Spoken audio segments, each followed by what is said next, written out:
Parles-tu français? ¿Hablas español? Parli italiano? If you've used Babbel, you would. Babbel's conversation-based technique teaches you useful words and phrases to get you speaking quickly about the things you actually talk about in the real world. With lessons handcrafted by over 200 language experts and voiced by real native speakers, Babbel is like having a private tutor in your pocket. Start speaking with Babbel today. Get up to 55% off your Babbel subscription right now at babbel.com/acast. Spelled BABBEL.com/acast. Rules and restrictions may apply. I remember the cleaning lady, Ida, from my work that heard about the donation, and she went into my office crying, and she said, "You've got a heart. I've got a heart. So why we all like this?" And she was crying, and all I have to do is just hug her and be quiet because I have no good answer. Hey listeners, I'm Mishi Harman and this is Israel's story. It's inconceivable on so many different levels that nearly 700 days after October 7th, we're still living a reality of war. That new pages are added on a daily basis to this heartbreaking tale of pain and loss that's become the story of our times. It's a story that's changed and evolved from one of shock and confusion to one of anger and action to one of condemnation and desperation. But throughout, one thing hasn't changed. It's a story of death and death and more death. A story that will, no doubt, shape the rest of our lives and those of our children and grandchildren. Long after, God willing, the hostages will return home and the carnage and devastation in Gaza will cease. But amid all this darkness, amid all the grief, crushed hopes, and impossible moral questions, there are also islands of hope. And as an optimist, I think there's value, real value, in reminding ourselves of those islands. Which is why we bring you this Wartime Diary about the unlikely bond between Pazit Noyberger and Radwan Abu Arara. Pazit and Radwan met through work. He was on the board of the Lod Water Company where she worked. And they both sat down with our producers Adina Karpuch and Mitch Ginsberg to share their tale. Adina then edited and produced the episode. Here we go. Okay, we're recording. Can you start by introducing yourself? Yes, I'm Pazit. My name is Radwan. I'm married to Chagai. I am married to Insaf. And I have 4 kids. We got 6 children. Oh, wow. And I grew up at Bat Yam, in Bnei Akiva. It's a Tnuat Noar. Youth group. Yes. Very Zionist, Orthodox, love the people of Israel, the nation, the country. And I think most of my values were planted there. And I grew up in Lod. Lod, it's a mixed city. There is about 30% Arabs and the other is Jews. People live there in harmony. My husband is from Kiryat Arba. Mm-hmm. Can you tell us a bit about Kiryat Arba? Yes, it's a settlement near Hebron. It's very, very complex area, deep behind the checkpoints, between hostile Arab places. And I come from a really conservative background. I am Muslim. I believe in Islam. I've been in Mecca for Hajj. I would consider myself as a believer. And can you tell me about your daughter, Bayan? Bayan, she's the eldest one. The story starts when she was in the first grade at the school. The teacher called us and said that she's overhyper. Overhyper. Yeah, and may we consider to give her some treatment like Ritalin or something like that. So we done a blood test And they call us from the clinic and say that you should come to do another test, urgent. At the end of the day, they say she got a chronic medical problem with the kidney failure. How old was Bayan at that moment? About 8. And I understood that we are going to transplant. So without telling anybody, I start to do the test. But they say that I cannot donate for her. So Insaf, my wife, she decided to step up and to do the test.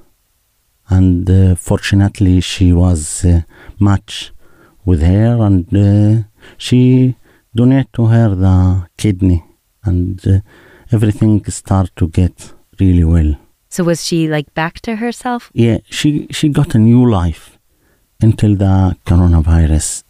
After that, her kidney got worse and worse. So one day he showed up at my office. He was look very sad. Yes. And I asked him what's going on. And then he said, we understood that we are going through the transplantation again. And it doesn't match. Her mother already donated her kidney. And in their culture, it's not often some people donate kidneys. It's not a popular thing to do. And there are many Jews. I don't know if many Jews. There are some people who doesn't want to donate the kidney to an Arab. And I told him, I come. I will donate her a kidney. Shock. I didn't expect it. Silence. That's it. To donate a kidney, it's something else. You're giving part of your body. So he's a very strong guy, very tough guy. But the declaration that I made, that I agreed to come and donate my kidney, was enough for him to start to cry. In Hebrew, they saying, "U noten ma'atzmo." Literally, she gave part of herself.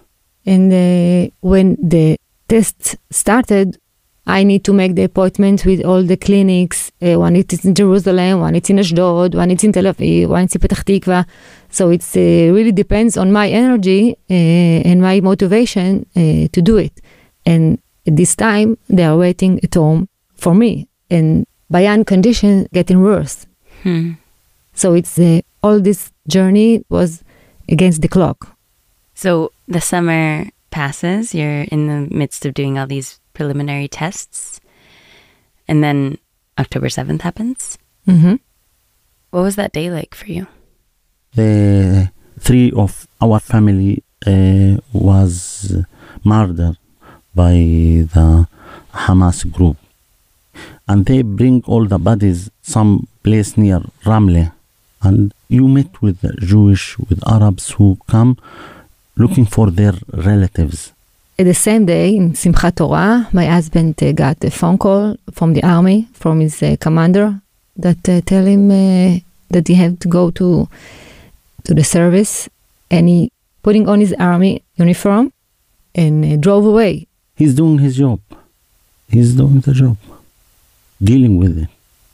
There is no other way to deal with it. I don't know other way. And because we are an Orthodox family, we are not driving at Saturday. So the trauma and the understanding that something's big happened for my children was very clear. And it was some weeks that all frozen. We cannot do anything besides think about the war and Gaza, and everything was just about it. But eventually you get used to everything. And for me, it was no question. And we are going on track to the transplant. So this point, it was the point that I need some company to take me to the medical exams. Because your husband Chagai was in Gaza? Mm-hmm. And when Radwan came to take me from home, I need to make an advance notice to the soldiers at the entrance that some Arab friend needs to come to my home, that they will let him in with no problems. And my neighbors that knew who I'm going to donate to ask questions. Are you sure? Maybe you need to think about it. There are soldiers now who need a kidney. And my fears was about my husband, because I knew that if something, even minor, going to happen to him, I could not donate my kidney because I need to go and treat my husband. So it was very, very delicate time, very anxious that you have that all the stars will be fixed and no surprise will happen. Yeah. And I remember I sat at some coffee house with a friend, and then I get a phone from the hospital, and they tell me, hello, Pazit, yes, this is Esti from Bellinson. We have a schedule for your surgery. You can write 25th. She talked to me about the date, and I couldn't breathe. Suddenly it's hit you. Okay, it's going to happen. And since this day until the surgery, you feel the pressure of the situation. And Radwan and Insaf, they want to hug me, but they're afraid of me because all of their happiness, it depends on me. It's a very big responsibility. And there are always the fear, their fear, that I'm going to regret because of the situation. Bayan at this time started dialysis, which is really, really a hard treatment for kids. You are connecting to the machine 3 days a week. And the night before the surgery, I got hospitalized. My husband just came from Gaza, and then Bayan came. You understand? This is our moment. Wow. It was very exciting for me and her parents. Yeah. And then we went to the coffee house at the hospital to drink some coffee. And Bayan and also Insaf, her mother, both of them are wearing hijab. And my husband with his uniform and weapon. And the people go through the coffee house and they're looking. And they don't understand what they're seeing. 2 Muslims women, 1 soldier with a weapon, sitting in a table, drinking coffee. The war is outside. So what's going on? It was very absurd scene. It was really a feeling that you're doing, you are the normal one. The world is crazy. The world is crazy. From my point of view, could be a normal picture, what you has described. But from point of view, from a lot of people would say it's weird, strange. But you didn't feel it? No, never. Mm-hmm. And then soon after that, you went to the surgery? Yeah. And I remember me crying all the way. And the look I will never forget, it's Radwan's brother that walked with me until the surgery room. And his looks and his hands, he hold his hands like, you want to say thank you with no words. And his eyes said, like this. Wow, I will not forget it forever. And then I get to the operation room with my husband. And then I woke up with 1 kidney. And how was the medical staff? How did they react? One of the Arab doctors came to me. It was after the surgery. And she asked me, did you know who are you going to donate the kidney to? I said, yes. Did you know she's an Arab girl? I said, yes. So why? She couldn't accept it. This one kind of reaction. Mm-hmm. Another kind came one of the Jewish, some cleaning lady or something like that. And she closed the door. And she asked, can I tell you something? Okay. I wouldn't do it if I was you. All of them, they are Hamas. I'm telling you, all of them, they are Hamas. And couple of hours after the surgery, lying in bed, one kidney, we cannot reverse. Wow. And the donation itself, did it work? Yeah. Chagai went back to Gaza. My cousin took Pazit home. And Bayan? She had to stay in the hospital about 1 month. And after that, everything is okay. She's now feeling really well. Wow. And what is she doing now? She's studying at college. And she wrote me a message that she would never dream to be a student, regular student in the university. For many years, she was isolated because she was always needed to be kept in a very clean area. She was solitary and lonely with no future because she didn't know what future holds. And she's very shy girl because she doesn't have many interaction with her own peers. But after the surgery, she became another person. Her parents told me that because she get my kidney and I'm pretty stubborn with a big mouth, suddenly Bayan became stubborn. And each holiday, her mother used to send me, thank you. I remember when last year we were hospitalized and now we are celebrating. In each junction that last year Bayan was in this point and now she's in another good point, they don't forget to say thank you. Yeah, all the surrounding people, when they saw a Jewish woman donate a kidney for my daughter, they can see that there is something which can unite us, not dividing. Yeah.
So good to laugh, so good to cry, so good to forgive, so good to laugh, so good to give, so good to receive, so good to live, so good to believe.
Parles-tu français?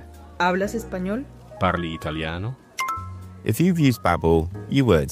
Babbel's conversation-based technique teaches you useful words and phrases to get you speaking quickly about the things you actually talk about in the real world. With lessons handcrafted by over 200 language experts and voiced by real native speakers, Babbel is like having a private tutor in your pocket. Start speaking with Babbel today. Get up to 55% off your Babbel subscription right now at babbel.com/acast. Spelled BABBEL.com/acast. Rules and restrictions may apply.